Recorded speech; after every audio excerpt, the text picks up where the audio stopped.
So you're the interviewer, so I'm going to set you up with a question now. All right, okay, excellent. Ask me what the concept is. What's the concept, mate? That's a good question, Will, and I'm glad you asked me. As you know, like the last thing I did was Spartan Life Coach, which I'm still doing now, which grew out of Street Fight Secrets. Which was dead good. Which was dead good. So it was teaching people how to fight and that. And then I realised that just teaching lads how to fucking headbutt each other and whatever was not that great. And that what they needed was self-assertiveness. That some of them were quite shy and had social anxiety. And that just learning them how to fight dead good wasn't really making them better human beings. So we went in Spartan Life... Stop laughing. It wasn't even that funny. Every time I do a Scouse accent, you can laugh. And so I did the Spartan Life Coach, and that did well. And Yeah. I like that, and it's boss. But I'm seeing now that there's also a need for something else. Yeah. Hence, strengthofmind.coach. I do like that. So the world is changing. Things are becoming uniquely complex in a way that they probably haven't been before in human history. We've got all this virtual reality flowing within us and through us and around us that's shaping the real reality. Got all this artificial intelligence, all these stresses, all this political and historical stuff that's kicking off. But it starts to go outside of the scope of the Spartan Life Coach for me to talk politics and virtual reality and applying the concepts, the psychological concepts of personality disorders to a political and social context. People be like, hey, I never fucking signed up for that, you tit. And I just feel as a communicator and as a businessman, when you say, come to my stand, I'm going to give you some lemonade, and they get there and you go, actually, it's plum juice from me plums. Or something else, it's not very fair. And like, I now want to talk about history and all the people who've gathered, like, you know, the YouTube for Spartan Life Coach has like 70,000 people, which is really cool. But if I start going, right, we're doing politics now, they'll be like, excuse me. You know, Not that you're running away from you guys. No, not at all. I mean, you know, I'm quite happy to keep going with the Spartan Life Coach because for those people who are listening who are not familiar, my name is Richard Grannon and this is Will. Nice to meet you guys. And I run a website called SpartanLifeCoach.com. And what SpartanLifeCoach.com has become about, it was originally about asserting boundaries and helping people to overcome their social anxiety and to become more self-realized, individuated, sovereign individuals. It's now predominantly become about helping people get out of abusive relationships with people who have personality disorders like narcissistic personality disorder. And that's fine. But I can't do that forevermore because I shall go fucking mental. But it has, it's been that step, I think, for you where you've gone from maybe feeling bad about teaching people to be violent, and it makes you feel good about yourself helping people. It's been great. It has been. It's been really, really good from that point of view, and I'm looking forward to keeping on helping people more people and broadening it out and going, well, you know, the effects of narcissistic abuse, they seem to look a little bit like PTSD. We have this concept called CPTSD. Maybe I could start looking at helping combat veterans a little bit and just expand it out a little bit from abusive relationships because I've been stuck in that reality tunnel for a few years and it is a bit constricting. I do want to talk history to people. Yeah. I do want to talk politics. I do want to be able to expand it and say, hey, you know, the reason why we have this huge amount of mental health issues, which are at unprecedented levels in human fucking history, as far as we know, is actually because it's not because the diet is bad or because the fucking rays from the TV are frying your brain or anything else. It might chemtrails. It's the chemtrails, bro. The Illuminati. They put the electrodes in there. You breathe in. It's actually because we feel at odds with where we're up to in terms of our cultural narrative. So our story, and this is what the Strength of Mind.coach will focus on a lot, is stories and narratives and how we've forgotten our place in history because history has just been shut to the wayside. And our story of where we are doesn't match where we really are. And that is causing, I believe, a huge amount of anxiety and depression in people. And we can resolve that. You know, it is resolvable. All of the challenges that we face today are resolvable, but not coming from the paradigm that we're in right now. No, I mean, I think one of the things we've been talking about recently, just when we're chatting at the pub, is just how bad everything seems, but everyone's doing it at work as well. Speak to people, everyone's going, oh God, everything's really bad. People are firing missiles over Japan. Yeah. And we're all just going, like, I mean, even the... Oh, I really don't want to say uneducated, and I don't mean uneducated. I mean, but you've already said it. I know. I don't want to say uneducated. Oops. I mean, people who just watch half an hour of news once a day. There's nothing wrong with that. But you get all the headlines, don't you? Yeah. From about half an hour slot at 10 o'clock, Yeah, and we're all going, "Oh, it's really shit." Yeah, because that's what they want you to think. Quite possibly. It is. They're ramping up the fear for a lot of reasons, which, you know, we've discussed, or we've at least touched on that in the first 6 podcasts. So we're releasing podcast number 7 to people. Yeah. Because we're awkward like that. And we realised we'd been stupid. So we're releasing podcast number 7 first. You can get podcasts 1 through 6. We'll make that accessible to you as long as you join the mailing list at strengthofmind.coach. I thought that was smart, getting a .coach instead of a .com, but it's going to confuse everybody. Everybody's going to be like strengthofmind.coach.com. But if you Google Strength of Mind, we're already number 1. You're joking me. That's amazing, lad. Tell you what, talk about providence and predestiny. So, yeah, that's where we want to go with it. The other 6 podcasts are there where we discussed racism and where we're up to, where we discussed virtual reality, we discussed gender roles. Yeah, I think this is coming out. If this podcast is coming out first, I think what we're trying to say in the rest of the podcasts is that we're not experts. We like reading quite a bit, and we do, but we want to chat about it a bit more as well. Yeah, and get into... Well, it also allows us to fill in the gaps in our thinking as well, doesn't it? Yeah. Because if you want to say something in a podcast, you then got to go and look it up. Yeah, true. I made a mistake in one of the previous podcasts. Excellent. Which one was it? You said to me, Quentin Tarantino made a torture porn film called Hostel, and I went, no, he never. He'd never do that. He was the executive producer. Was he? All right, okay. So he didn't direct it, but he was actually the executive producer on that. And that for me was a moment where I went, I thought I knew where I was in this story, and actually I don't. Well, because it opened up a whole new thing for me. I was like, you know, what's that all about? What are these guys up to, and who's being forced to do what? Because we actually live in a time, we live in strange times where we are propagandized to. I mean, it is not a conspiracy theory that the American government has funded propaganda films, war movies. Are we talking about those YouTube clips of strange people in Afghanistan shooting each other that have been filmed very, very well? No, lad. Zero Dark 30. Zero Dark 30? Yeah, it's funded by the government. What was Zero Dark 30? Sorry. Was that a TV show or a film? It was a film. It was a film that was made about the Navy SEALs. Oh, right, okay. What I'm having a flashback to a film that was made about aliens attacking California. That wasn't funded by the government. And the guy from Batman was in it. I think he played Two-Face, and it was like it just felt like watching an advertisement to join the Marines. Oh, really? Yeah. So all the Marines come in and they fight back and they kill the aliens who've invaded California. And they go, yay, the Marines! Yeah, they do. Which is like the modern day cavalry. The cavalry's come! Well, they come in on their helicopters, dum dum dum dum dum, all right. And sort them all out. Yeah. Well, I mean, there are covert messages that go into the films, but there's actually... That was made quite a while ago, that film, but in more recent years, no, there's actual... You know, these are government agents... Not government-sponsored, I shouldn't say, but government agency-sponsored films. Well, when else in history have you seen that happening? Nazi Germany. Nazi Germany, mate. Nazi fucking Germany.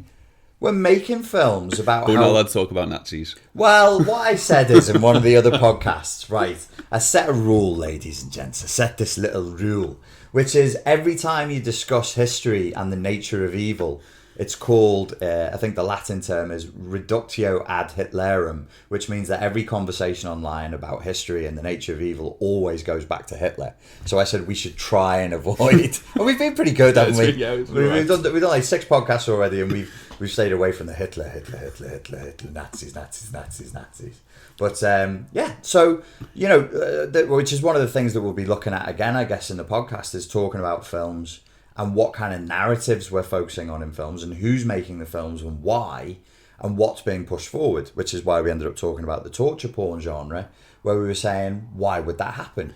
Why would a civilized society with a classification system and a board of directors that sit on that classification system allow a film to be classified where the main purpose of the film is to show people begging for mercy and screaming in agony and, just horrendous, nasty, horrible, like really weird, horrible stuff. How, the question, I think, the elephant in the room that we're all asking, either at a conscious or an unconscious level, is how the fuck did we get here?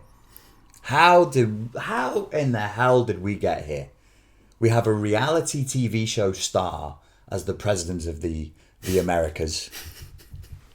With his finger on the button. Well, he's got his fingers on the button today as well. Big fat fingers on the best fingers of his massive hands. His tiny little fingers. And there's missiles flying in the sky, and there's planes, commercial airliners that just drop out the sky and they disappear. In the last 7 or 8 years, our very concept of what the nature of reality is has changed drastically. And I know that this is true, and you know that this is true, because if you go into any pub now and just say, do you think 9/11 was an inside job? I reckon 80% of people would say, yeah, of course it was. It's weird, though, now. I think it's got to a point where people are just quite accepting of it. The majority of people you ask about the moon landings now will go, oh, no, well, it didn't happen. Everyone realises that, and we didn't go to the moon. But everyone's sort of gone, oh, yeah, but we know why we propagandised it now, so it's fine. Yeah, we know why we lied. We know why we paid Stanley Kubrick to do that job. Yeah. And Stanley Kubrick then had a nervous breakdown over being forced to do the job. It's not even news anymore. No, people just sneer it off. Well, there's two things there. One is, who's our mate, the British fella, Adam Curtis, his last documentary film that he made was called Hypernormalization, which is a concept from a Russian writer, where he was talking about that which was impossible yesterday becomes normalized rapidly for today. And that new normal, the new normal is, in 2017, you can have a chat show on a news channel where talking heads will talk about whether torture is okay or not. 17 years ago, that was not possible. That was, you would just be like, what? Do you mean on Iranian state TV? No. On American Fox News in the morning, people be like, how much torture is too much torture? We ask experts today, should we tear out his fingernails or just electrocute his fucking nutsack? And then we all just sit around and sip our coffee and go, well, I don't know. Should we be really quite left-wing and say it's because we're allowed to discuss those subjects now, as everyone knew it was happening 17 years ago but didn't want to discuss it? But it wasn't. We didn't have extraordinary rendition 17 years ago. We didn't have the capacity, or, like, here's the thing. Okay, so maybe it did happen 17 years ago, but you didn't know and I didn't know. No. Now it's in the papers. Now it's like... And also 17 years ago, back in 2000, pre-9/11, there wasn't a reason to have extraordinary rendition. Extraordinary rendition only came in because new laws were written directly as a result of 9/11, where we said, do you know what extraordinary rendition is? No. It's terrible. I mean, Britain's got a huge hand in this, and I'll tell you why. Extraordinary rendition is, if I'm an American and I have, I'm working for whoever you like, some agency that's doing investigations, anti-terrorism investigations, and I arrest somebody and I interrogate them, but I think they're a high enough threat and they have high quality enough information that I can't torture them forcefully enough. I perform an extraordinary, outside of the ordinary rendition, which I don't know where the root of that word comes from, but you're sending somebody to another place. So I then would send them through to where? Places like Syria and Libya, through Britain. So they would fly in a plane. The plane would land here on the American air bases in Britain. We'd refuel them because we have great relationships in the Middle East. If you go, this is the fucking crazy thing. If you get sent to the Middle East and they want to torture you, they'll lock you up in a dungeon in ankle chains and wrist chains that are made by British Aerospace. This is not a conspiracy theory. This is the truth. You'll be sat there in a cell, shaking and pissing yourself, waiting for the torturers to come, and then you look on the chain and it will say "Made in UK." Well, it doesn't say that, but this is literally true. We sell not only everybody knows, as though that makes it okay. Everybody knows that we sell arms all over the world. That's what the UK does. That's why we're so wealthy, is because we sell fucking arms to everybody. But we also sell torture devices. We sell ankle chains for humans by the boxload. Who wants them? These are your nipple hangers. These are your testicle breakers. Yeah, man. So Extraordinary Rendition is you get sent to a country that is allowed to torture you because the United States can't and the United Kingdom can't. Traversing laws? What is that an example of traversing the law? Is that what you're saying? Yeah, is it? Well, I don't know. Well, they've done it, so it can't be illegal.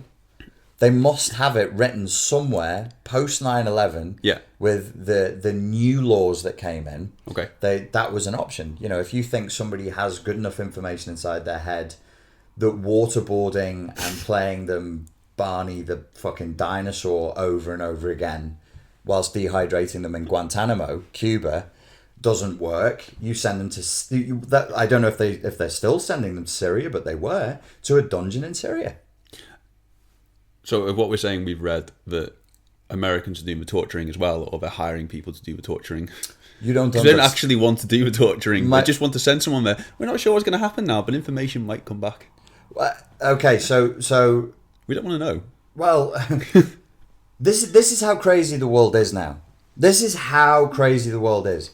Basically, the answer to your question is yes. There's a really good book called The Interrogator's War, which was written by an American interrogator about his experiences in Afghanistan. So you find an insurgent, let's say it's Afghanistan. Let's go back in time, not Syria, Afghanistan. And you go, we think this guy has information.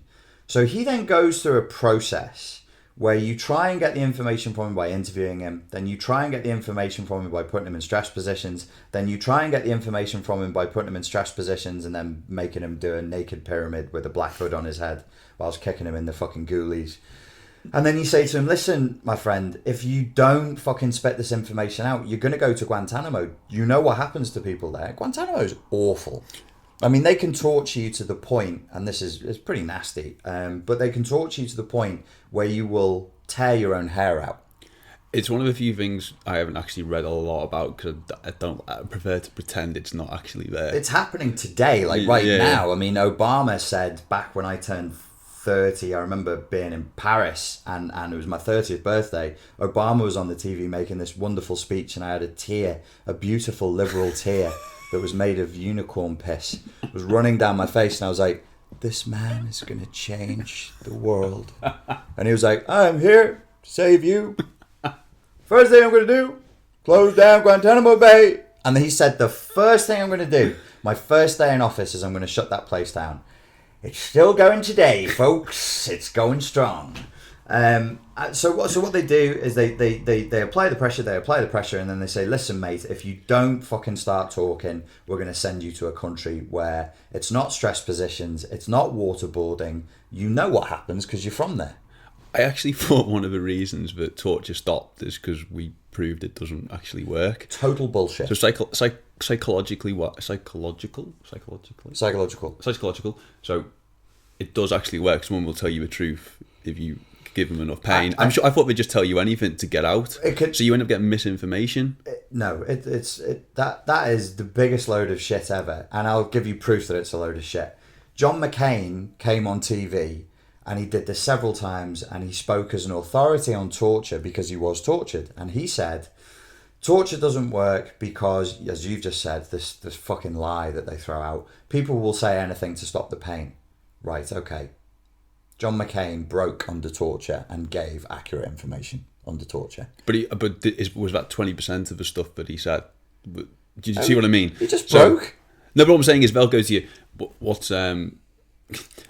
I feel like you'd kind of be able to realise what the torturer wanted you to tell them in the end, right? Because you'd be maybe going, is this right? You go, yeah, whatever. Just what I don't care. Just as long as you don't pull another nail out.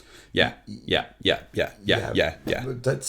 see, the way people think about it, because it's so awful. The way people think about it is they think about it like the normal rules of life don't apply. Your torturer knows what you're going to do, and your torturer knows you're going to say anything to get out of it. So they ask you test questions. Right. They ask you questions like that they already know the answer to, like, come on, you can tell you're not supposed to say anything other than your name and your issue number. And they can say, we know who your commanding officer is because we killed him. We have his corpse and we have his dog tags in the other room. Here it is. Is this your commanding officer's name? Just say that that's your commanding officer's name. Yes. No. I need you to say his name. Okay, his name is so and so.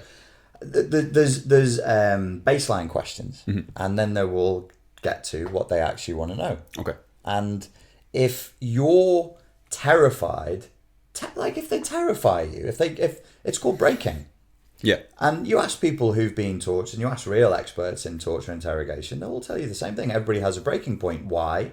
Because you're a biological entity, and eventually, if I apply enough leverage to you, you'll do and say literally anything just to make the pain stop. Because I'm afraid that's the nature of being a physical entity on the planet. I mean, pain is fucking awful. That's one of the lines from 1984 when, what's his name? Winston is all gung-ho, and him and his girlfriend are like, we're going to be tortured, but we don't care because we're revolutionaries and we believe in the future. And then after a couple of weeks, it's like Winston realised there was nothing worse than pain in the whole world. And I'm like, I think after a couple of weeks, you'd be like, this really sucks way worse than I thought it would. Yeah, I imagine you've got to have some type of crazy strength in your brain to be going, if I just endure more pain, if I don't tell them anything, they'll keep me alive and there's more chance of someone saving me. Yeah, well, and that happens, but when they use the phrase to break somebody, that actually means you're at the point where you're now not asking to be freed, you're asking to be killed. Okay. So that's like, Hope is dead now. Please just cut my fucking head off. Whatever, fine. You can just have make whatever. It stop. Just fucking kill me. So, this is part of what I'm talking about. Is we live in this weird fetishist split, and the Strength of Mind.coach project needs to help guide people through that. What does it mean that we live inside of an evil empire? Like, how do we do that? How do we walk around as moral, virtuous people, not feeling anxious, not feeling depressed, knowing that working class lads with low levels of education are over fighting totally illegal wars of invasion for other people's resources, murdering or causing the deaths of hundreds of thousands of aliens, and we walk around with a smile on our face. I'm sat here sipping my cappuccino. Nice cappuccino. It's a lovely fucking cappuccino. It's a good day to be alive, and I live inside of an evil empire.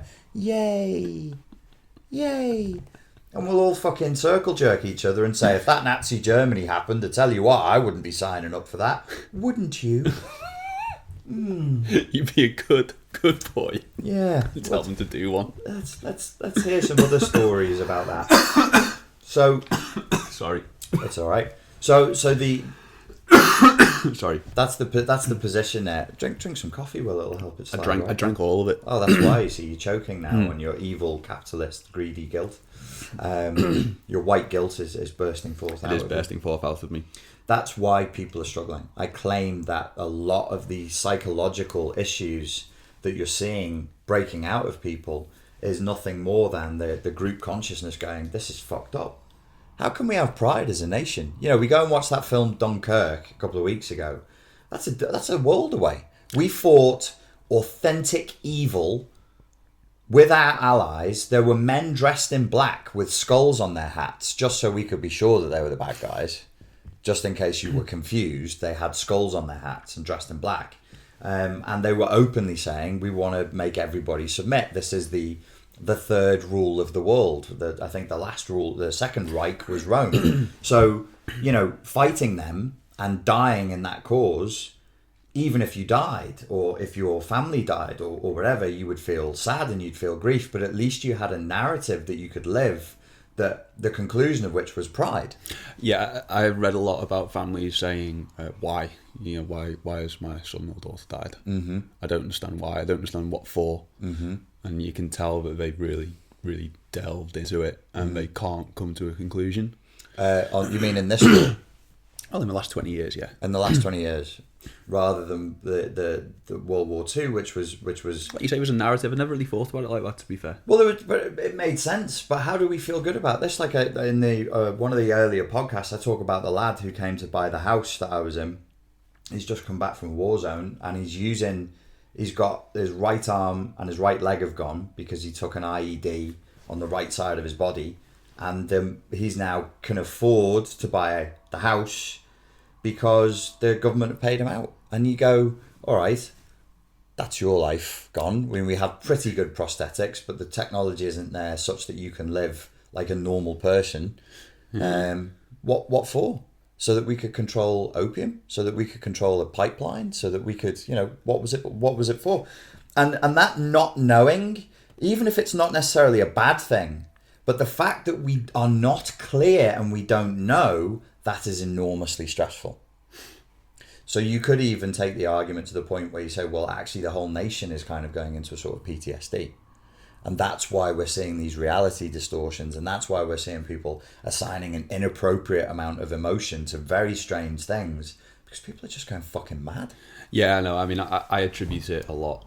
Well, it seems like they're constantly on in the news about the NHS needing more funding for mental health, so you obviously surmise that mental health issues are on the increase. It feels like it is in society as general. More people you speak to will admit to having psychological issues and going to speak to people, which there's nothing wrong with, obviously.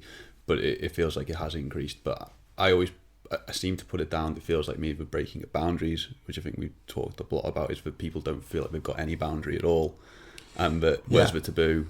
There doesn't seem to be a taboo anymore. There's no revolution anymore. There's nothing.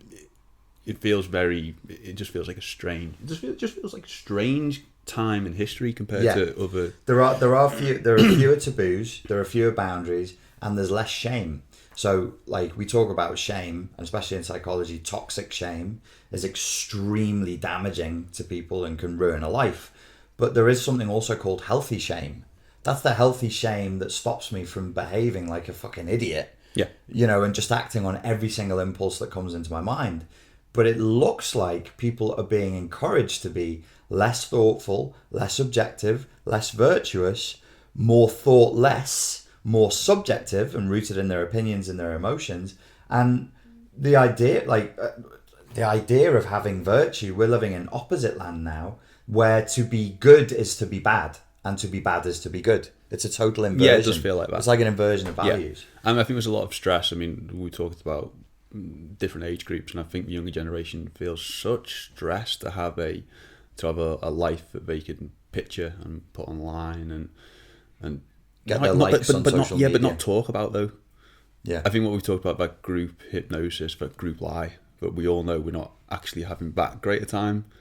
Yeah, but we're all willing to take part in the lie that everyone else is. Absolutely, and we all know it's false.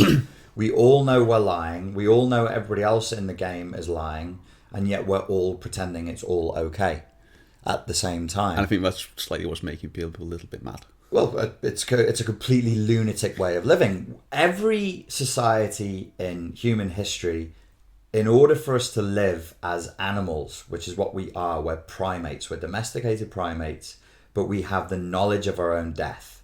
So right from the very fucking get-go, from whenever the Anunnaki gave us consciousness, not heard that term. Don't just nod along like that's okay. I haven't heard that term. You've not heard Anunnaki? No. Oh, Anunnaki is the ancient astronaut theory. It's like, the Nephilim from the Bible, where it says in the Bible, the angels, God's angels saw the daughters of men and thought that they were fair, and they lay with them, and then they produce giants to live for 800 years. You're like, no, I've not heard that. I've not read that bit of the Bible. There's the Nephilim, or they came from the Anunnaki. It's the ancient astronaut theory. The idea that human beings before this period of history are not comfortable here. Louis C.K. does a whole bit about this. It's like, we're clearly not comfortable here. We don't like organic things. We like hard edges and smooth surfaces, and we don't like it to be too hot, but we don't want it to be too cold. It's got to be just right. And we have this impulse to fuck the environment up. So people have said, well, where's that come from? And they've said, maybe we're like a hybrid with something else. Yeah. Whatever, right? We have consciousness. We're not like a dog or a cat. We know that we're going to die. So we have to live inside of the fetishist split. So let me throw a Freudian concept in here, which is the idea that humans can know a thing is true, but they don't want to know that it is true. So they force themselves to not know that it is true. And that's called a fetishist split. Slavoj Žižek talks about it a lot, but it originally comes from Freud. So we're always going to be living in a fetishist split because you've got to live your life as though you're not doomed.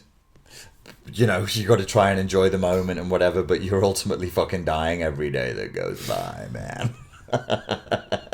We're a little bit more dead, breath by breath. So you kind of know, but you don't want to know, so you don't know. But this is more than that. This is a fetish. I claim that I would say that the fetishist split is widening. So we're actively, you can see people actively just shoving reality away. And it's like, let me get back inside my smartphone. Let me get back inside my laptop. Let me submerge in social media or online gambling or porn or whatever it is. Let me escape this fucking mess.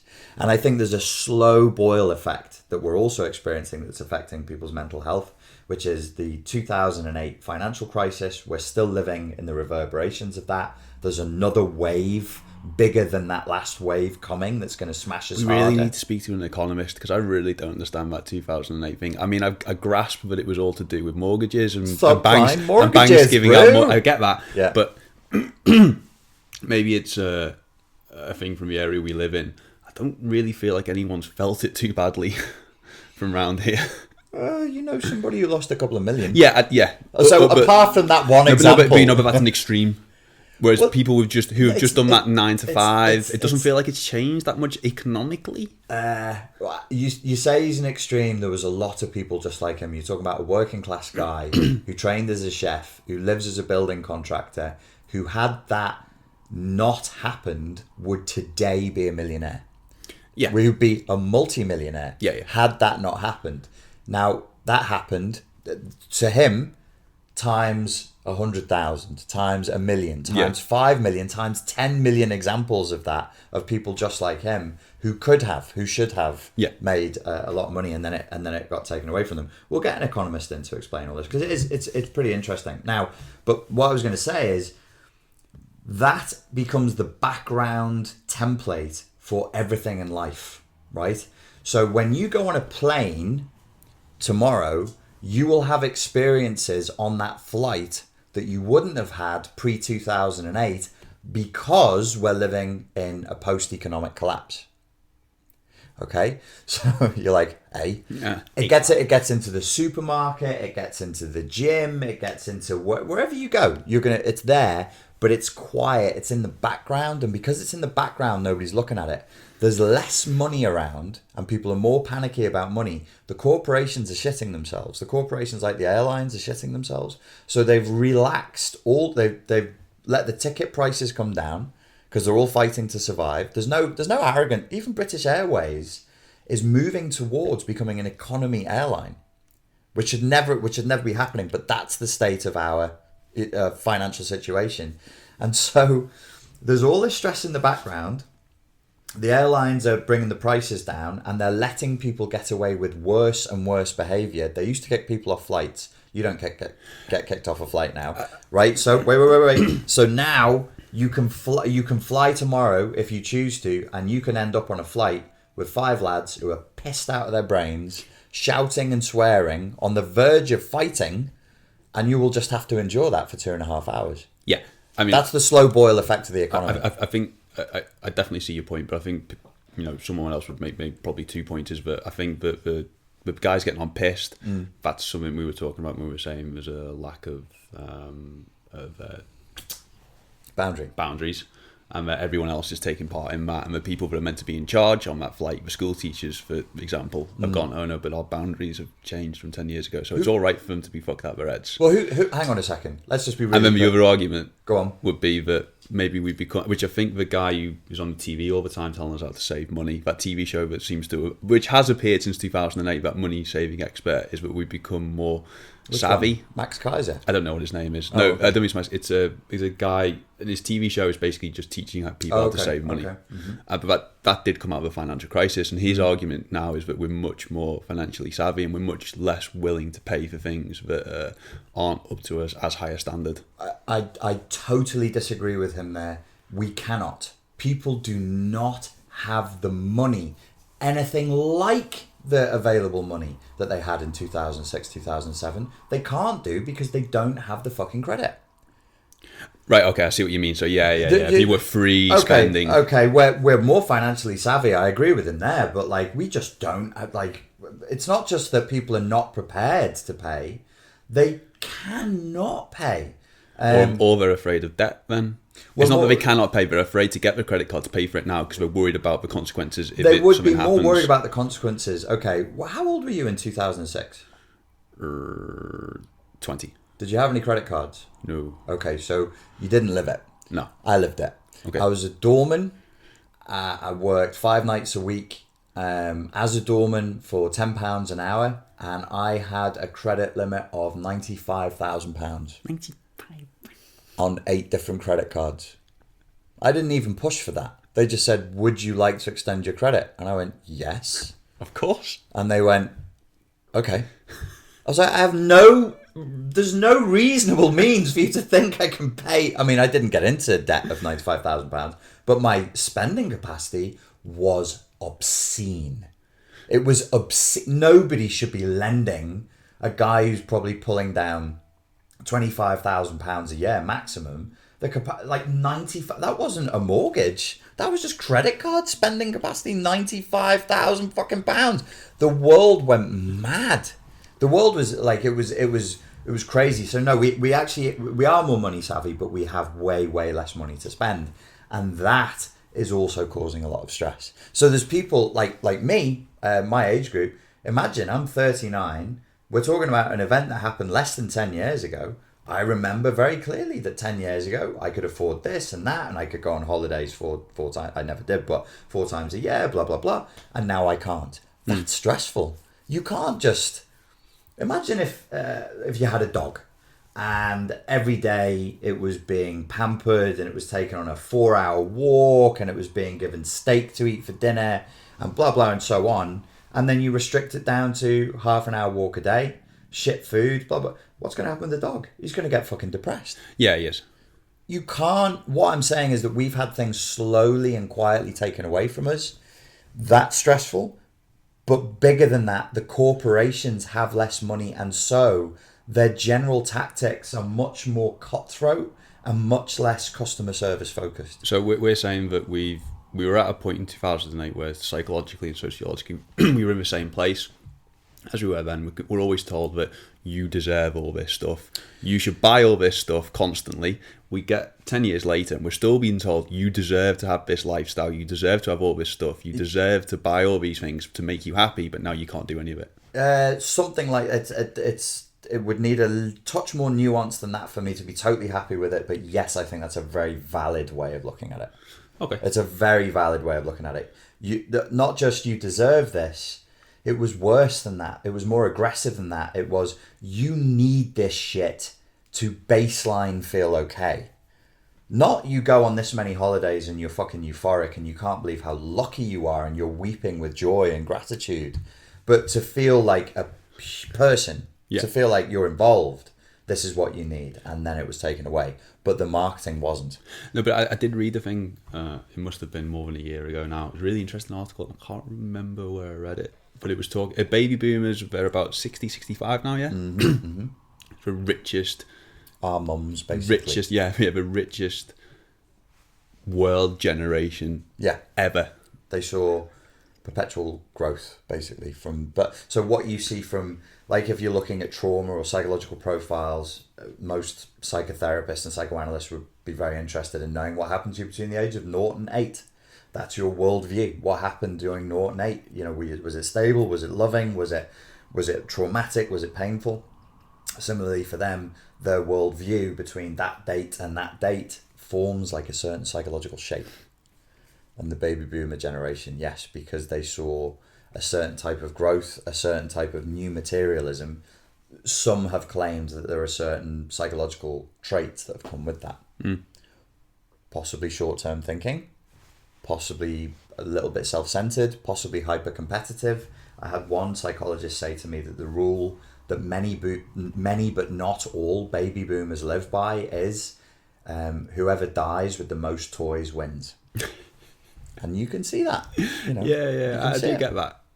There's a lot of cars being bought, aren't there, and a lot of that type of stuff. And there's a lot of joy in materialism. Yeah. But they actually do seem to get authentic pleasure from it. Yeah. Whereas I'm not sure our generation does. At that point, you don't need an economist. You need to get some crazy Slovenian psychoanalyst in to tell you Yeah, definitely. why I can't experience as much pleasure.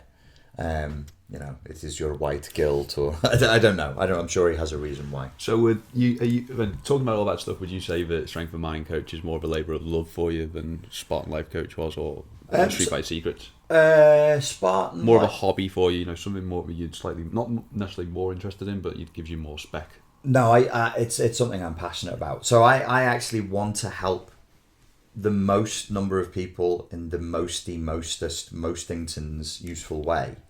And that, I think, is the way to do it. I think narcissistically abusive relationships on a singular basis, I've put out so much material, there's so much help out there, and it kind of like, if I could put it in a very, very blunt way, it's like we're sinking on the Titanic and you're going, oh, I think I broke a fingernail. I'm like, okay, the fact that you've been in a narcissistically abusive relationship is awful. However, we're all gonna fucking die in a minute in the freezing fucking Atlantic Ocean. It's not gonna be a pleasant death. We need to do something about this. We haven't got time. We don't have the luxury to be navel gazing and to be doing years of free association and psychoanalysis. This is an urgent fucking situation right now. Potentially it could get very, very bad very, very quickly. If there's enough people who are switched on, here's the thing.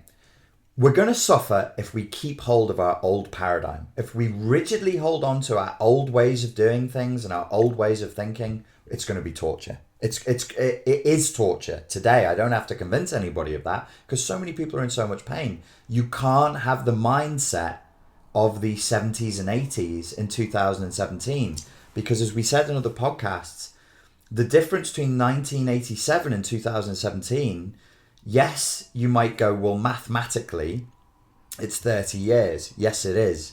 But in terms of culture dilation, it's not 30 years. It's more like 200 years. If you're going to compare it to 1987 to 1887, in terms of culture, in terms of technology, in terms of the way the world has changed, the world is changing faster and faster and faster. It's accelerating. That, besides everything else we've talked about, is enormously stressful. Yeah, you have to learn a lot just to keep up with. Constantly. So much, and every time you've got a grasp of it, and every time you've got a foothold, it changes again. So the Strength of Mind coach is really a way of what I want to be able to say to people is, hey, look, this is the essence of the problem. Narcissistic abuse is actually one facet of a much greater threat. The narcissistic abuse you experienced at the hands of your parents is a terrible thing. The narcissistic abuse you experienced at the hands of your partner is a terrible thing. Please look to the narcissistic abuse that you and your comrades are experiencing at the hands of your government.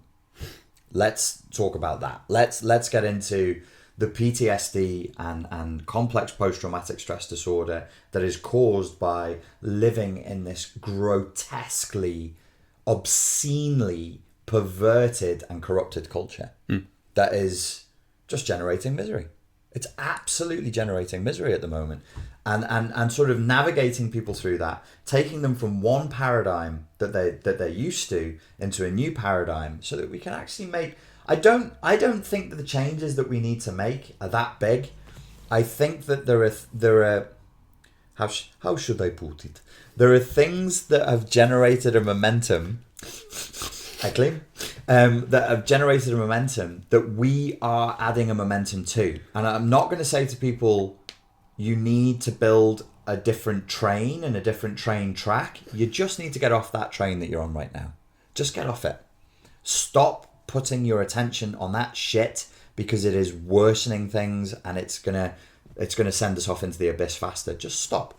I actually, this is one of the ways in which I actually really agree with Zizek, is that we are at a strange point in history where the revolution probably won't come from doing something. It will come from consciously coming together and saying, we are now not going to do this. I'm not going to take part. We're not going to take part. We're not going to engage. Our rebellion will be, you know, the idea I said to you in another podcast that I had that I think would get me shot in the back of the head, is let's all get together. Let's get 1 million people in the UK. This is how it will start.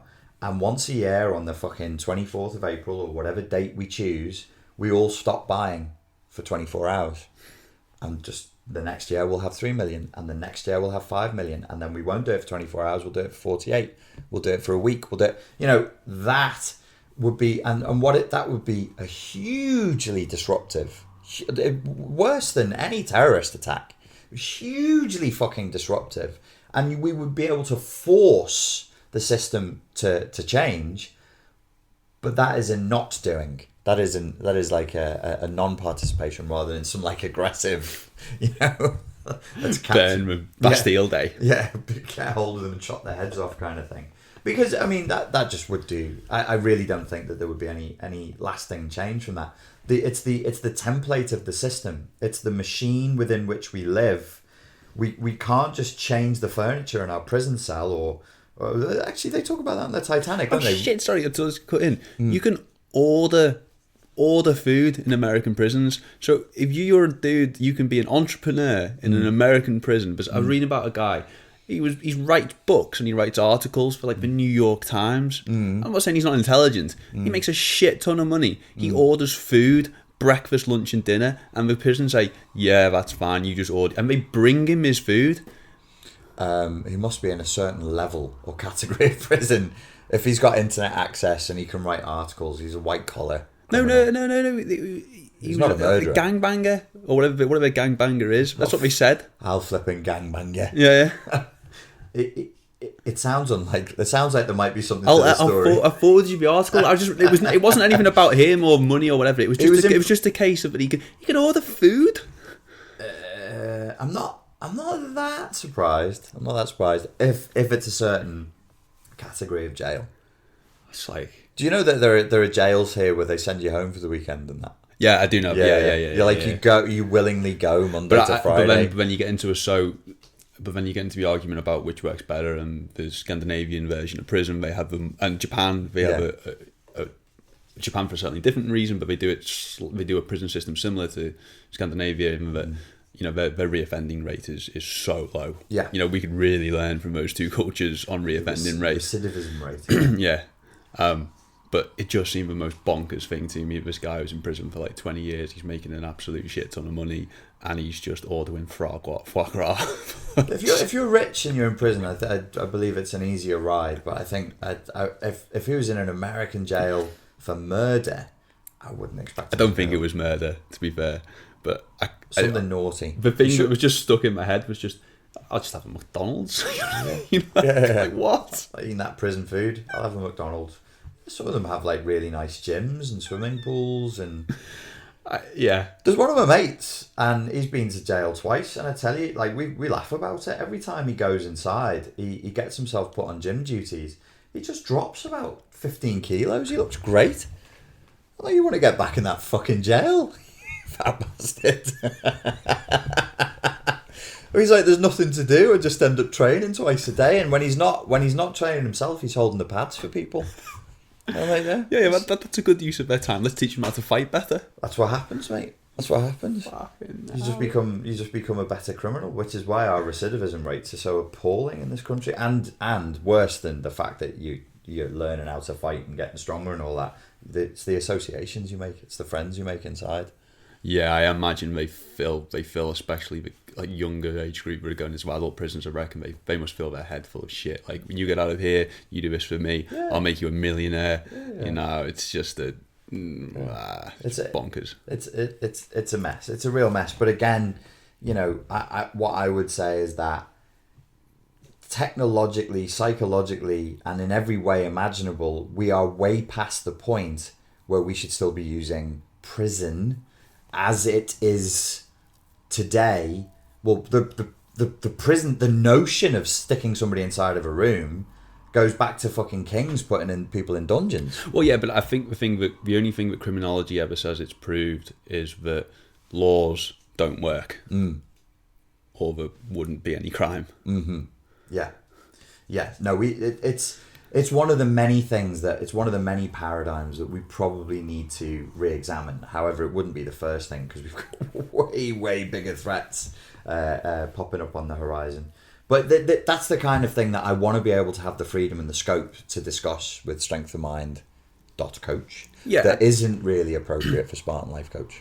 No, I think you've gone down a specific route, haven't you? Yeah. And it works. I've offered people lemonade, and lemonade they must have, Frodo Baggins. So you can't just change it. You can't say that to people. And I really like, for me personally, as a dude, as a man, as a human being, if I want to be operating at peak energy and peak enthusiasm, I have to believe I'm having a proper impact.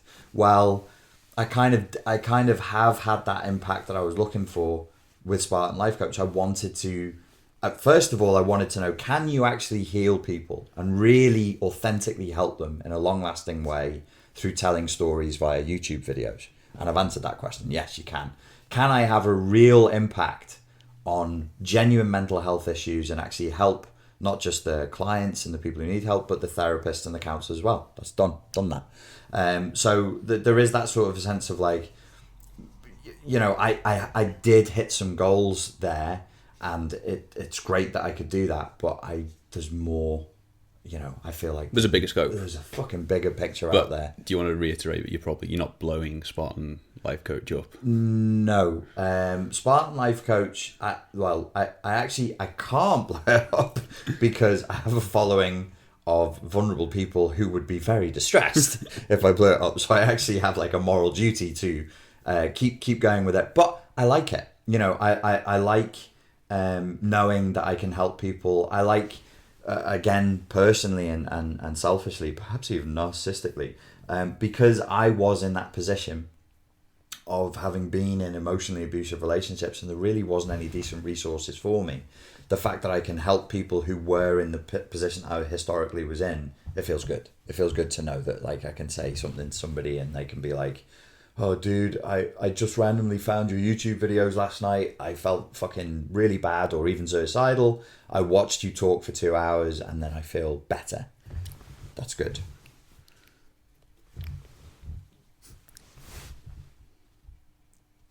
Shoot. Oh, so what did you learn going between Spartan Life Coach and Street Fight Secrets? Not business related, I was thinking more helping people wise? And customer wise and that sort of thing? Personally, I learned a lot about myself and like where I was up to and the kind of relationships that I had, which wasn't the intent that I had starting out, but I did learn a huge amount.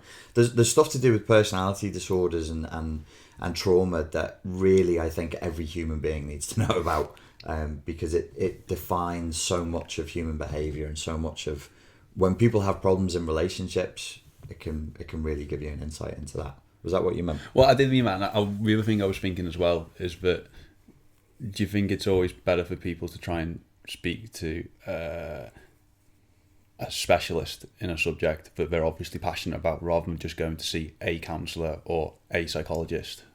Yeah, I think it's true of everything. I think it's true of business, fitness, fucking whatever field, like martial arts, whatever it is, you should always try and see a specialist, because a specialist who's passionate about the subject can actually give you solutions that are tailor-made to you.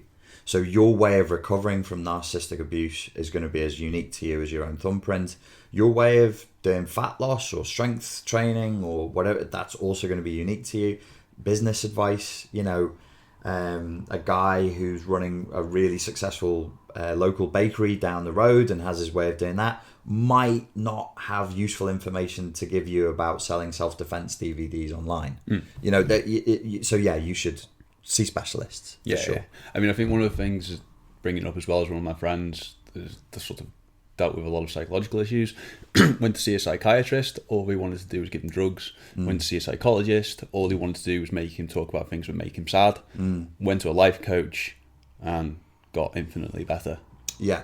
I'm not saying that the other two aren't right for different people and different. And it depends on the individual. There's the shit life coaches. There's amazing psychiatrists. It can come down to the rapport that's built in the relationship. It's really down to the skill of the individual that you find yourself sitting down in front of, which is such a shame because with mental health you're talking about, you can't be talking about life or death. Like if you have a good session with somebody, you can stop them from killing themselves. But it is a bit of a crapshoot for the client. Like it's very hard for the client to know whether the person that they're going to see for their problem is actually going to be able to help them or not. One of the things that I found coaching people with dealing with narcissistic abuse was that I had a good ability to quickly, and by quickly I mean within like 3 1-hour sessions, bring a lot of relief to them and a lot of hope to them in a very, very short space of time. So you're right. You should be looking to see specialists, whatever the field is, if you can. It seems to make sense to me, but I never get you employ an accountant, don't you? He comes in and he's an accountant. Yeah. Employ an engineer. He comes in and he's an engineer. Yeah. I could probably keep going. Yeah. Going, but I just don't. Please don't. Yeah, no. For the love of Christ, I'm bored already. But psychologists. God, I don't know. I'm actively participating in this, and I'm bored to death. It just feels like psychologist is just a psychologist. Like, do you have anorexia? Do you have PTSD? Okay. So this is where I would turn it on its head, and it doesn't matter whether the enterprise is non-profit or for-profit. And if you're a psychiatrist or a psychologist or a life coach, I would say to you, choose, specialize, find a niche. Who is it who taught me to find a niche? The guys I used to listen to about internet marketing, guys like Frank Kern and Dan Kennedy and John Carlton. These are guys who say, look, if you want to have a business, don't just sell. Let's take the bakery example. Don't just sell bread and cakes to everybody. Actually, that would probably do just fine around here, or especially in the Northwest. You'd be absolutely fine. But specialize in gluten-free or vegan, or specialize, have a niche. Don't just sell a golf instructional course. Sell a golf instructional course for left-handed Elvis Presley impersonators with communist leanings. Find your niche. Find the absolute niche. So that's true for people who are not just receiving the product or receiving the service, but for independent business people out there. That would always be my advice: is find your niche and narrow down the target market as much as you can. So what are we hoping to achieve, Ben, do you think? Well, there is no fucking narrow niche with this one. This is an extremely broad niche. This one will be targeted for people who think something is up, but they can't quite put their finger on it. That's good. Yeah, that'd be the tagline. Yeah. It sounds like Zoolander, the Derek Zoolander school for kids who don't read good and need to learn stuff. So this is targeted for people who know something is up. It's for people who don't quite fit in, but they don't identify with the psychiatric terms and the idea of narcissistic abuse and trauma and that. They're not interested. They don't want to learn. They don't want to know about that. They just feel like culturally something is up. Like we're entering into this state of malaise. That sense you get in the air right before a storm. That's when the people who are smelling that coming. Yeah. That's who I want to talk to. That's who I want to. Yeah, I get, and it trying to help people out as well. Just with the whole. Do you just need a 20-minute hypnotherapy session?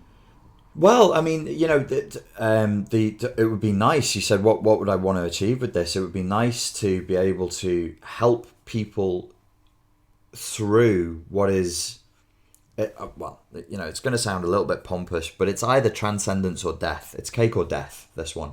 Cake or death. I like cake. I love cake. I'm not keen on death. It's like we've either got to transcend our current paradigms, or I do think we're going to have a rather nasty crash landing on the other side, and it's not necessary. It doesn't need to be awful. It doesn't need to be awful. We've just got to. It's one of these situations where we're being pushed forward, like if you try surfing and there's a big wave behind you and you're not a very good surfer, as neither of us. Actually, you've got up, haven't you? Yeah. But when you're getting shoved back towards the beach and you've lost control, like the wave is just shoving you at the beach. Yeah. And the front of the board hits the sand because it's too low, and you flip over and you get a mouthful of sand, and the it's all board clunks painful. on you. It's very painful. But then you get up and do it again because it was nice.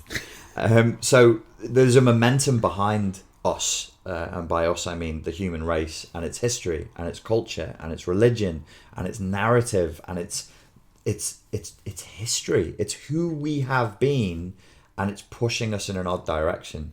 And instead of just standing there and going, hang on, everybody calm down, boys and girls, let's just be quiet for a second. What the fuck are we trying to do?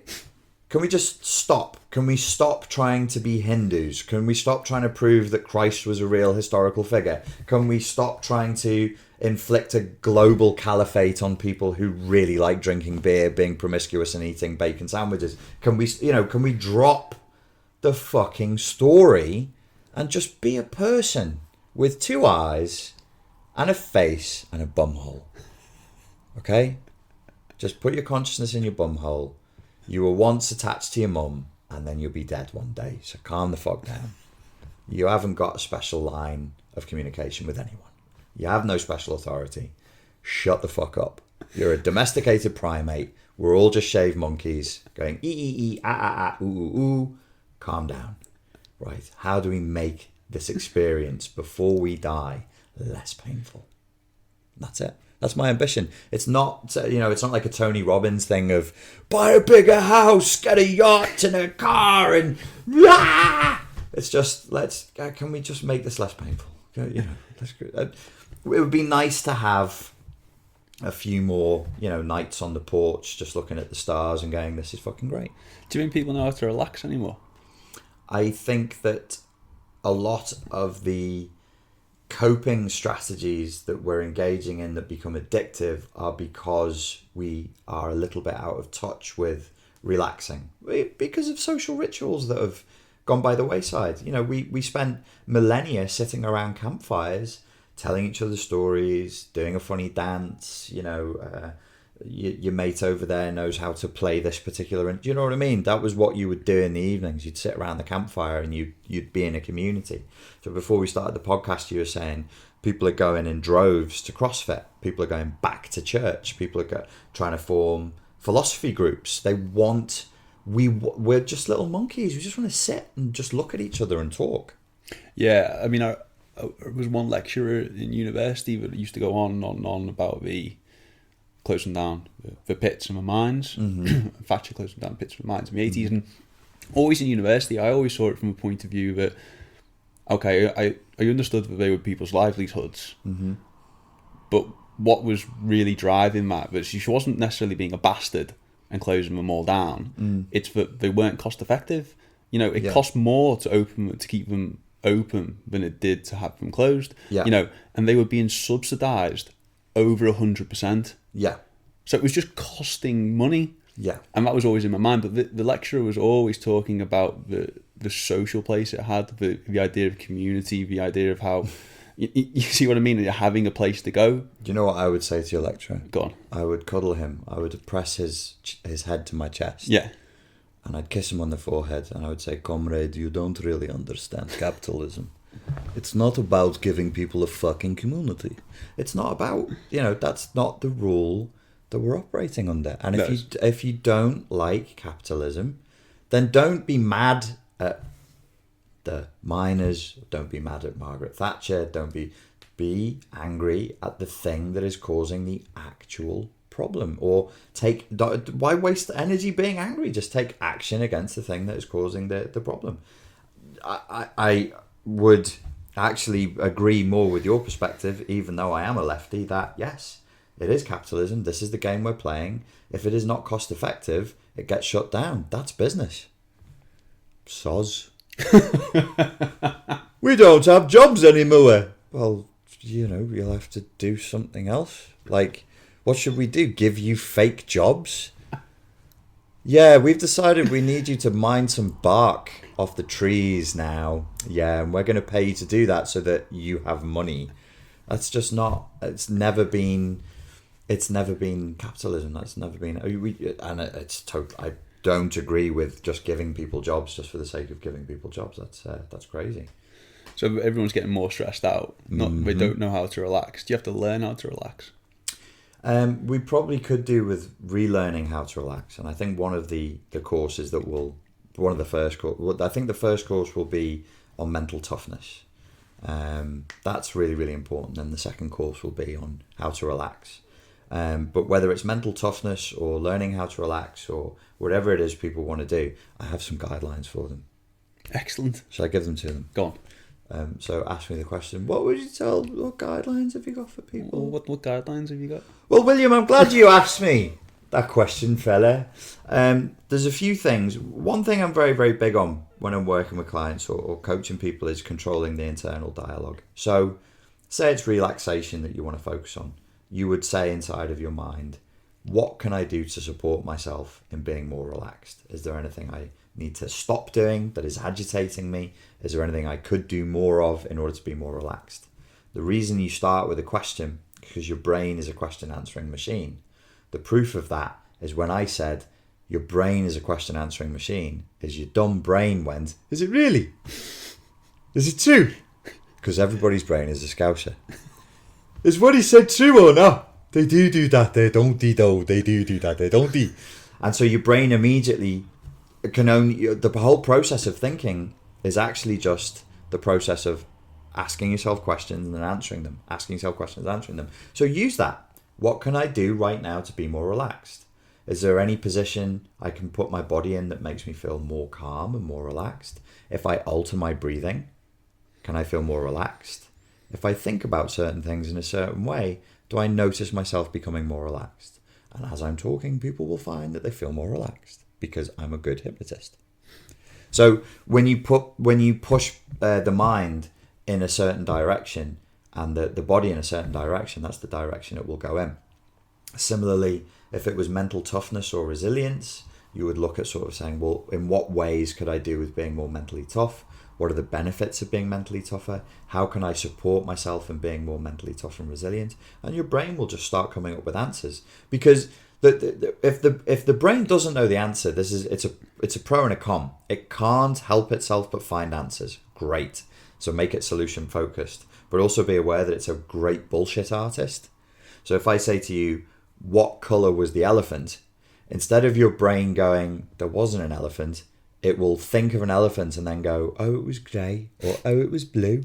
But there was no elephant. We just met, what was the elephant's name? Your brain's going to go, oh, he kind of looks like a Brian. Nelly.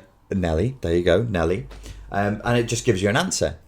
Because it doesn't want to say, I don't know, or what elephant? It doesn't want to, feel stupid or like it doesn't have answers. So we send it in the direction that we want it to go. That's just a very, very basic technique that anybody can pick up straight away. Controlling the internal dialogue, similarly, really, really simple. If you just say to yourself, I can start to learn to feel more relaxed. You can start to feel more relaxed straight away. Or I can start to learn new ways of being mentally tougher. You instantly start to move in the direction of mental toughness. So the thing is with goals and setting objectives, the reason why I, as a professional life coach, don't spend a lot of time on goal setting with people is because it's generally speaking, it's better to help people to control the way they feel, to shape their perspectives and to send them in directions. Because you never really hit goals in reality. You actually just move in a direction. How philosophical. You like that, didn't you? It was all right, Matt. Yeah, I enjoyed that. Well, it was all right, kid. Well, we should probably start thinking about wrapping this one up. Do you have any further questions for me, William? How deep down the rabbit hole do you want to go? I'll go as far as needs to be gone. I don't think that people need to have read the complete works of Karl Marx and Nietzsche just to deal with the way reality is at the moment. So here's something that I got from Street Fight Secrets, and then I took to the Spartan Life Coach, and I'll keep taking it with me. And it actually comes from Bruce Lee, which was keep that which is useful and discard that which is useless. And what he meant was, when it comes to martial arts, when you're compiling different martial arts together to create a street effective system, just take what's useful and discard the rest. Similarly with psychology. You know, I use elements of psychoanalysis, but I don't take people through the whole psychoanalytic process. I'm just like, and I would say to people, oh, I'm just a pirate. I'm just a dirty little Scouse pirate who steals the things that he wants and then just leaves the rest behind. So only use that which is necessary. So how deep down the rabbit hole, in terms of like, you know, usually that's a question that relates to conspiracy theory. I think you need to take it as far as is useful, as far as like can help people see a new perspective. If you're talking philosophy, politics, economics and all the rest of it, as far as is useful. So my ambitions are lofty in one sense, but quite low in another. Really, with the Spartan Life Coach, I just wanted to help people put their socks on in the morning. Yeah. Without wanting to kill themselves. Good ambition. Which is, a decent baseline ambition. Similarly with Strength of Mind .coach, I think it's a little bit loftier than that. I'd like people to be able to live their lives without feeling like they're slowly going crazy and without their sense of self-worth being dragged in the gutter because they're oversold to, over-propagandized to, over-marketed to, got multiple splits operating at the same time inside their heads between the cultural narrative they're trying to live and the reality that they actually see, and to just make people feel a little bit calmer in the face of all of those conflicting messages that they're receiving and trying to live out. That's a low level ambition. That's cool. And doesn't involve socks. No. The second one. No. How do you think Conor did on Saturday? Conor, I saw just a little highlight clip. You know, he got in the ring with one of the best boxers in recent history. Whether you like the way Floyd Mayweather has become the best boxer, there's a lot of whinging online about how he runs away from his opponents and all that. But as far as I'm concerned, my understanding of boxing is you should try to not get hit and then hit your opponent in a way that scores points according to the boxing system. So I really don't know why people are doing that much whinging about him. And Conor got in the ring and he survived 10 rounds with him. And, he bashed him a little bit and gave him a bit of a hard time. So yeah, he did all right. I thought it was cool. I just thought at the end of it, I did think he'd go 12 because I didn't think Mayweather had the power to knock him out. But Jesus, I genuinely thought MMA fighters were twice as fit, 3 times as fit as boxers. And it might be a thing of Conor, who blew up in the 8th or 9th. Yeah. But by the 4th round, he was gasping for air. Conor actually has had... even in his MMA fights, people have, like Joe Rogan has called into question his endurance. I was chatting to my mate Reg, who was over, and he said he thinks that there's actually a genetic factor to it. I'd like to know how Conor is training. As you know, like right now for me, I'm very, very interested in the Maffetone method and low level intensity training that goes on for a long time. I'm very, very interested in that. Yeah. I would like to know how much that Conor did. I mean, because when I train, I've seen little clips of him training. When I train, I'll do 5 minutes at VO2 max, and I'll do Will does 10 triathlons, not very marathons, well, but you do them. I'll do 10 sets of 5 minutes with a minute break for 5 minutes. At VO2 max? VO2 max is wrong. Sorry. Jesus, how are you alive? 10 5-minute rounds at VO2 max. Bloody hell, are you training for the UFC? Got the terms wrong. So I can't remember what the term is. Like your second heart rate's like 180 heartbeats for 5 minutes. Your lactic threshold, it's slightly below lactic, isn't it? Right. So hang on. What heart rate were you training at for 5 minutes? What, 180? You do 10 5-minute rounds at 180. Yeah. Yeah, that's your VO. It might not be your VO2 max, but it's a very high intensity. Yeah. But obviously, because I'm 30, my heart rate's going to be higher than sort of someone who's 50 or 60 anyway. Isn't it? It's bloody Christ Almighty. Okay. Anyway, that's pretty so let's say he's doing 10 5 minutes. Yeah. At VO2 max, and because I've seen him on a bike. Yeah. So I just couldn't work out why he blew so quickly. And it didn't look like Mayweather was hurting him. It's interesting. The other thing is how is that happening? If you actually look at the rate of activity of a Mayweather, as a 40-year-old boxer with the particular style he has fighting out of the Philly shell, it is a lot about conserving energy. You might just not have been doing very much, and Conor might have been doing a lot. It's a real simple explanation is one of them is sprinting and the other one is jogging. But if you train, even if you just have a bag in front of you, and they say, right, 3 minutes, go, hit that as hard as you can, 3 minutes, as many times as you can, stop, minute, sit down, right, bag again, 3 minutes, and do that 12 times, and you keep doing that, and you end up hitting the bag more, don't you? As you get fitter. And that's as simple as I could put it in my head. You know, no heart rate monitor, no testing his blood lactate, none of that. I mean, it just might be in my head. In my head, it was always MMA fighters are fitter than boxers because we have to do wrestling and the way that saps you. And well, it would then we would have to come down sort of saying, what do you mean by when you say the word fitter? What do you mean? Because if the test that was actually given on the day was, okay, Floyd, okay, Conor, here's 20 kg sandbags, there's 50 of them, fling them over that rope that we've set up over there, you know, like you're doing a strongman contest, maybe Conor would win. Oh yeah, I do get that idea of what is fitness. So, you know, is a Olympic weightlifter fit, or is a marathon runner fit? Or who's fitter? An 800 meter sprinter versus a 100 meter sprinter. You're adapting to whatever the training is, and you're, as a biological organism, you're going to adapt to the environment and the stresses in that environment. And perhaps it's a simple case that Floyd has adapted to 12 3-minute rounds betterer over 25 years of training than Conor has.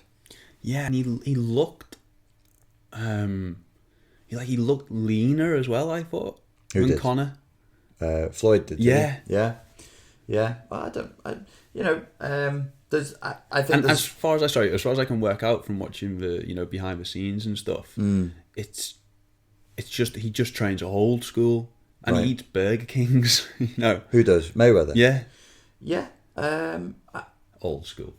Well, none of that particularly surprises me. I do think some of the things that Conor does are a little bit suspect. I know he trains with Ido Portal, the Israeli guy, and Conor's very into movement and body weight movement and animal movement and all that. And I just think, you know, dude, at the end of the day, boxing's boxing, snooker is snooker. So, like, we all want a fancy solution to fairly simple problems. I mean, I face that issue in psychology all the time, where I'll be like, okay, the people go, here's my story, it's super complicated, and my uncle did this, but my mum was in an incestuous relationship, and I did, and my pet goldfish had PTSD, and they tell me this really complicated story, and I'm like, well, how do you feel about that? Well, I think, and I'll go, no, I asked you how you feel. Let's start accessing emotions. And then I'll give them an exercise where they have to write down adjectives that describe their emotions. And everybody gets that exercise to do. Because I can't help people. I can't process somebody's emotions for them. So similarly, if your job is to avoid being hit and to hit the other person more than you're being hit for 12 3-minute rounds, that is what you must do. And you gave the example of a bag. And I can honestly say, because I trained for an MMA fight when I was 28, as you know, that's how I did my knee in. And I had guys telling me to do that, and I didn't do it because banging a bag presents certain advantages and certain disadvantages that actually moving with another human being doesn't have. So I might actually get a harder workout, but less mental, because there's also a mental factor with all of this. Yeah, I mean, that's what I always think about when I think about Tour de France cyclists. I mean, everyone talks about them having to enjoy the pain, but they must have to endure some psychological pain as well. You know, could you imagine 5 hours into a race and then it starts pissing down and it gets freezing? My theory today is that whatever the sport is and whatever the pain is involved in that sport, the human beings don't do it unless the pleasure that they're like, it's all pleasure. Yeah, it's people just do what pleases them. So you look at a fucking power lifter, you look at a strongman competitor, a boxer, a cyclist, or a dancer even. They could be in a huge amount of pain. We could hook them up to the machines and go, this one is in more pain than that one. They're all subjectively experiencing huge amounts of pleasure because we're winning. Because of winning. which means that my DNA is stronger than other people's DNA, and it's not logical and rational. It's my kids are going to survive and eat your fucking kids, and my body and my brain is going to give me a reward because I throw the ball further. I ride the bike faster. It's an addiction. We get addicted to what we're feeling. So it's all pleasure at the end of the day. It's all going to be pleasure. So yeah, your cyclists who are in the pissing rain, or your guy who goes for Special Forces selection, the SAS guy who's hiding out in the woods waiting for the parachute regiment to get a hold of him. Shitting in a bag to kick him in the balls repeatedly. It's awful, but he's experiencing that as, I'm the best of the best. I'm going to get my badge. I'm going to be in the regiment. And when they put that beret on my head, I'm going to spunk 3 times in a row without even taking a break. So what's the 40-year-old but still playing 11-a-side football on a Sunday doing, Monday morning doing? He's living a fantasy. I mean, this is... and I don't mean that disparagingly. I truly believe, again, at this point, because Reg was staying here this weekend and his master's degree was in sports physiology and psychology, we discuss why people achieve and how people achieve excellence. And he taught me this. People don't achieve excellence without a fantasy. And if you're so don't run from the fantasy, whatever the sport is. Like, I can quite happily go to the gym on a treadmill. I'll hate myself and hate life if I want to just do cardio. Also fucking swimming. Jesus. Oh God, it really just upsets me too. If you just say the word swim, I just get upset. I'd 10,000 times rather be stuck on a treadmill than in a swimming pool. But if you put boxing gloves on me and stand me in front of a bag and go, well, you're going to have to work at exactly the same heart rate for exactly the same amount of time, I'm going to do that and love life. I'm going to be like, I love this. I love this uppercut. I love this hook. Have you seen this hook? I'm going to do it again. And the only person watching is me. I'm like, that was beautiful. I'm beautiful. This isn't boxing anymore. This is artistry. I'm a poet. This is my poem. I'm writing it on the bag. Boom, boom, boom, boom, boom, boom. Is there a more beautiful sound? It's like Jesus himself is singing in my, and that's the endorphins kick in, the serotonin kicks in, and you just go crazy and you're just happy in your crazy world. Well, you could look like shit, but if you're going to do that for 45 minutes or an hour, which I have to stop myself, I'll be like, if I don't leave now, I'm going to be in pain for days. You're living a fantasy. You're enjoying some kind of a fantasy, and you shouldn't flee from that. You should be like, I need this fantasy to get through. What's my fantasy? I'm never going to get in the ring and box, so I don't even know why I enjoy it, but I do. There's some kind of a fantasy there that I'm getting a thrill from. So there's nothing disparaging about 45-year-olds still playing footy on a Saturday morning, Sunday morning. Well, you said a 40-year-old, which is nearly what I am. Whatever, I don't know. But what I'm saying is, at 45, you're never going to play for England, are you? No, you're not. But you can still enjoy your endorphins and your serotonin, and you can still. Whatever it is, I mean, football is a bad example to ask me because I really don't know why anybody bothers with it at all. So the guy who's still sparring at 45 on a Sunday morning, even though he knows sparring, if you get punched so many times in the head every Sunday morning, what's that new thing that's been in the papers about the thing that causes like a dementia style? Yeah, it's micro concussions, and there's something to do with the NFL as well, I think. Yeah, I'm sure there's been a film. Yeah, there was. It was with Will Smith. And he played the African doctor. It's based on a true story, and he had a dreadful African accent in it. But he plays an African doctor who worked for the NFL, and he actually proved that the NFL was suppressing the scientific data that said that the guys wearing the helmets were getting micro concussions that caused them to go really crazy, and they looked like they had personality disorders. That one guy was pulling his own teeth out. Shit. Snorting glue, taking drugs. They had huge mood swings. Their personalities changed, and actually, well, I don't really understand the medical stuff, but instead of one big concussion, which is what I had, as you know, the brain fluid came out my nose, they get micro tears, and then I think there's a swelling that comes from that. But yeah, it becomes a kind of dementia over time. That's because of the helmet. Yeah. If they didn't wear helmets and they just crashed head to head, they'd knock themselves out. They would fucking knock themselves out, and the skin would split and the bones would get damaged. But it's like being whacked in the head with a fist versus being whacked in the head with a pillow. Being whacked in the head with a pillow is infinitely worse for your brain, though it seems counterintuitive. So yeah, why would a 45-year-old do that? Because he loves to box. He loves the sport of boxing.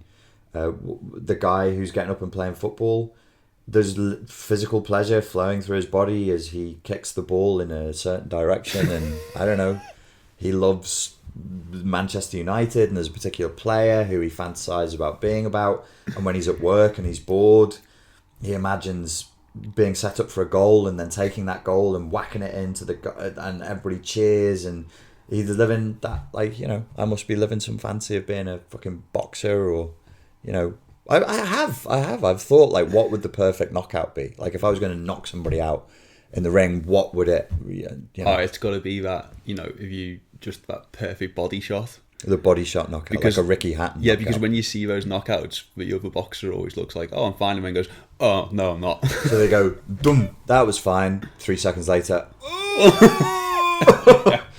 I've only ever been hit with one of them once, and it was in a Muay Thai class, and the instructor made us put the Thai pad over our abdomen, and then the other guy would, like, drop an elbow in, and this brand new beginner, he just walked in off the street that day, he clocked me with this long, sharp elbow into the Thai pad, and it compressed my liver, and I'd never had my liver compressed before, and I didn't know. I was like, should I shit? Should I vomit? If I scream, I can't scream, I'll roll. And so I ended up rolling across the floor, trying to escape the pain. Like, the monkey mind was going, the pain is over there, roll over here, roll away from your own liver, roll, keep rolling, keep rolling. And the instructor was like, what the fuck are you doing? And I was like, I couldn't talk. Have you ever had it? No. Oh. Did you have that second moment where everything's fine? Everything was fine. I saw him hit. He did it like 20 times, and then I was bored. I was looking at the clock, and then I saw him hit me, and the pad, like, he hit the pad, and then he set up to do it again, and then, you know, the devil shoved his fist up my ass, and then tore my innards out through my asshole, and it was really shocking. Really, like, you see people are interested in it. If they go and look at Bas Rutten talking about liver shots on YouTube, how he would set up the liver shot. This is how I set up the liver shot, and he just drops people with it. It's horrendous, absolutely horrendous. Yeah. So whatever it is that people have, like, if they're going to move forward and they're going to take consistent action, they're going to move in a good direction. It's good to have a fantasy to move towards. Good to have a passion. Have a passion. Have a direction. Have a.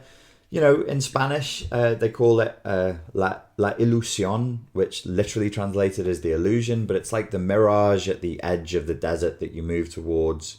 So in Spanish, this is how stoic the Spaniards are. They're like, we totally know that's not going to happen. Yeah. Like, it's an illusion, but you don't want to lose it.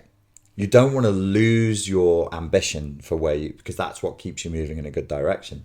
And good things happen when we move in good directions. It's undeniable. Like, I have that fantasy of boxing, and that keeps me on the bags, and because of that I'm a little bit fitter than I would be otherwise, a little bit more healthy than I would be otherwise. So but I guess that's true of recovery or anything else, and maybe that's what we need at, like, a societal or a cultural level. Maybe we need, as Slavoj Žižek said, a bigger chicken. We need a new vision. We need a new idea of what we would like society to look like. And maybe I kind of presented one before, which is where we just sort of take a breath, chill out for a second, and go, how can we make this suck less? How can we make the world a safer place? How can we make the process of growing up slightly less stressful for our kids, more enjoyable for our kids? Because it doesn't need to be like this. It really doesn't. It really... You know, if we don't advance technologically, if we don't gain any more resources, if everything just kind of freezes the way it is right now, we could be having a very, very nice time. And a lot of the pain that we're experiencing, we really are doing to ourselves. Should we stop there? Yeah, cool. Lovely stuff. Please sign up to strengthofmind.coach, not .com. I'm going to regret this, aren't I? Strengthofmind.coach. And there's a Facebook page you can like, and you can join our mailing list there. And we'll send you out information about any videos or podcasts that we do weekly. All right. Thanks very much for that, Will. What's that? Cheers, mate.